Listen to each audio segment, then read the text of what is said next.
Hello दोस्तों, कैसे हैं आप सब लोग। उम्मीद करता हूं काफी अच्छे होंगे। तो दोस्तों, स्काईवेज आईपीओ, सिम्बायोटेक आईपीओ और हाईटेक आईपीओ तीनों आईपीओ में अप्लाई करने के लिए आखिरी दिन है, तो फाइनल अपडेट जानेंगे।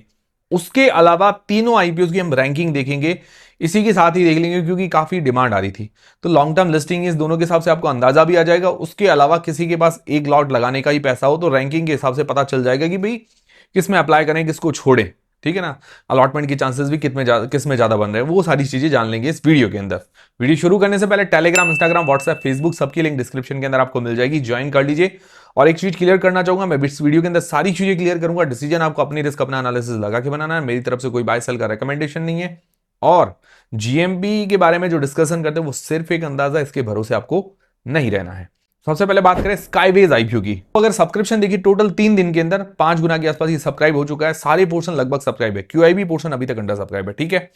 अब तक इस पर जो पैसे लग चुके हैं 3 दिन के अंदर सिर्फ 2000 करोड़ रुपए के आसपास, मतलब ज्यादा अभी पैसा नहीं लगा है। बट ठीक है, ओवरऑल अगर सब्सक्रिप्शन देखिए तो फुल्ली सब्सक्राइब हो चुका है। एक पॉइंट पूरा इसके अंदर इसको मिल जाता है। जो ये लिस्टिंग गेन्स के हिसाब से हम 4 पैरामीटर्स देखते हैं, तो पहला पैरामीटर सब्सक्रिप्शन। दूसरी बात करें जीएमबी ग्रे मार्केट के प्रीमियम की, तो अभी लेटेस्ट जीएमबी बता रही है 28 रुपए पर शेयर, लगभग 20% के आसपास। ठीक है। तो उसके अनुसार तो एक पॉइंट बनता है, बट इसकी जीएमबी में फ्लक्चुएशन बहुत ज्यादा हो रहे हैं, जो अभी इसका थोड़ा बहुत मामला उठा है उसके कारण। तभी हम 10 से 15% मान के चलते हैं, तो मैं भी इसको आधा पॉइंट देना चाहूंगा जीएमबी के अंदर। फिर बात आती है एंकर लिस्ट की, तो एंकर लिस्ट ठीक ठीक आई है, मतलब नॉट बैड एंकर लिस्ट कह सकते हैं। आधा पॉइंट उसके अंदर भी मिलता है। वैल्यूएशन भी ठीक ठीक है, ना ज्यादा महंगी ना ज्यादा सस्ती है। आधा पॉइंट उसके अंदर भी मिल जाता है। तो लगभग इसके भी पॉइंट बन रहे हैं 4 में से 2.5, 2.5, मतलब लो रिस्क जैसी रेटिंग बन रही है। बट मान लो जो डेट इसके ऊपर जरा ज्यादा है, आईपीओ के बाद भी रहेगा, और कॉन्टीजेंट लाइबिलिटी, जिसके कारण कि आधा पॉइंट और काट लेते हैं मान लो, तो भी इसकी रेटिंग जो है न्यूट्रल के आसपास बन रही है। बाकी देखिए, अगर आपको कंफ्यूजन ज्यादा हो रहा हो तो आप 1:30-2 बजे के आसपास क्यूआईबी का सब्सक्रिप्शन देखिए, क्यूआईबी कैसा इंटरेस्ट लेते हैं। मैं आपको टेलीग्राम, व्हाट्सएप चैनल पर ये अपडेट कर दूंगा, जुड़े रहिए हमसे।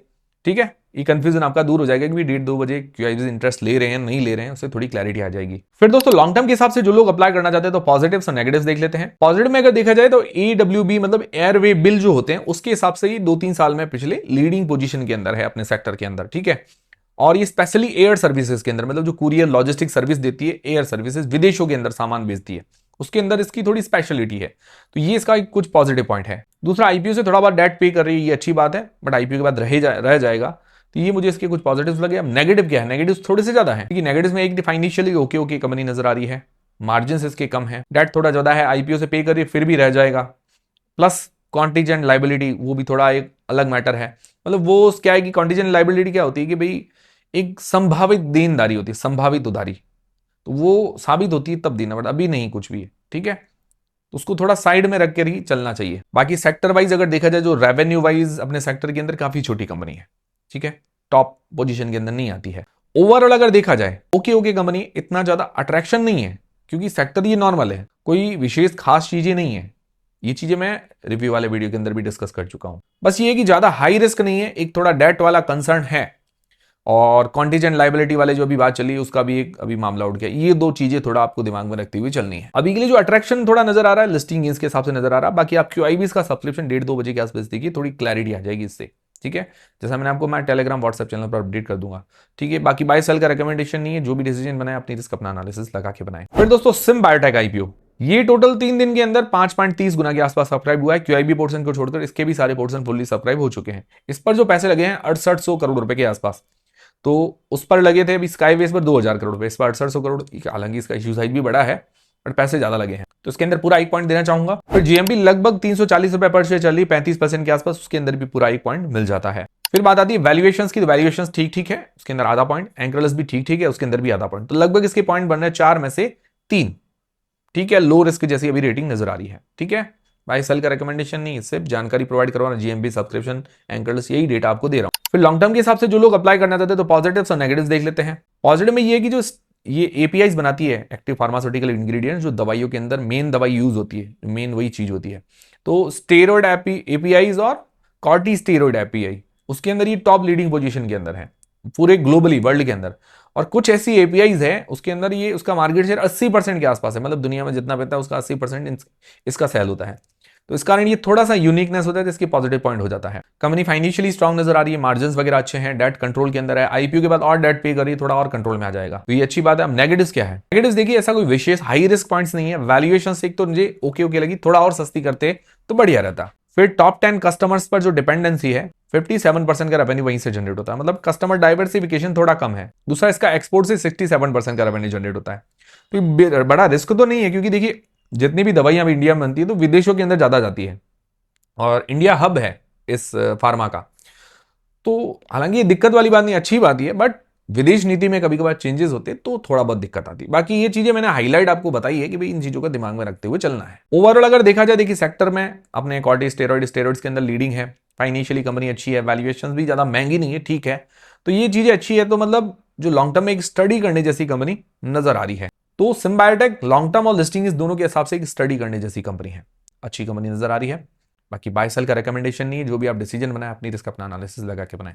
अगर दोस्तों आपको ये फाइनल अपडेट समझ में आ रहा है तो लाइक करें, कमेंट करें, आई बटन भी जरूर दबाएं ताकि हमें मोटिवेशन मिलता रहे, और दोस्तों के साथ भी शेयर करें। पर दोस्तों हाईटेक आईपीओ जो कि सबसे छोटा साइज का आईपीओ है, उसको टोटल 50 टाइम्स 50 गुना के आसपास सब्सक्रिप्शन देखने को मिला। अब आप कहेंगे तो बहुत ज्यादा है, बहुत ज्यादा नहीं, क्योंकि इसका इश्यू साइज छोटा है, इस कारण हमें ज्यादा नजर आ रहा है। इसके पैसे भी ठीक लगे, 4800 करोड़ रुपए के आसपास लग चुके हैं। अगर कंपेयर करें उन दोनों बड़े आईपीओ से तो काफी ज्यादा, स्काईवे से थोड़े ज्यादा है इसके मतलब पैसे लगे हैं, तो अच्छी बात है। इसका भी क्यूआईबी पोर्शन छोड़कर बाकी सारे पोर्शन फुल्ली सब्सक्राइब हो चुके हैं, तो सब्सक्रिप्शन के मामले में पूरा 1 पॉइंट मिल जाता है। फिर जीएमपी भी बढ़ गई है, 40 रुपए पर शेयर, 75% के आसपास जीएमपी बता रही है, 1 पॉइंट उसके अंदर भी पूरा मिल जाता है। जबरदस्त जीएमपी में उछाल है। फिर बात आती है वैल्यूएशंस इन सभी आईपीओ में सबसे रीजनेबल इसकी है, P wise price to book wise देखा जाए तो उसके अंदर पूरा 1 पॉइंट मिल जाता है। फिर बात आती है एंकर लिस्ट की, एंकर लिस्ट में 0 पॉइंट, एंकर लिस्ट खास नहीं है, ठीक ठीक है, क्योंकि छोटा ही साइज है, तो इसकी रेटिंग बनती है लगभग 4 में से 3 के आसपास। और मान लो वैल्यूएशंस का थोड़ा आधा पॉइंट और भी काट दे तो 2.5 से 3 के बीच में रेटिंग बन रही है, मतलब लो रिस्क जैसी रेटिंग है। बाकी बाय सेल का रिकमेंडेशन नहीं है। फिर लॉन्ग टर्म के हिसाब से जो लोग अप्लाई करना चाहते हैं तो पॉजिटिव्स और नेगेटिव्स देख लेते हैं, इससे थोड़ी क्लैरिटी आ जाएगी। पॉजिटिव में देखिए इसका ये हाइड्रोलिक जो होती है चीजें, हाइड्रोलिक जैसे जेसीबी वगैरह का पंजा ऊपर नीचे होता है, या ट्रैक्टर के अंदर बीच ट्रॉली ऊपर नीचे होती है एक स्विच दबाने से, ये सब हाइड्रोलिक से होता है।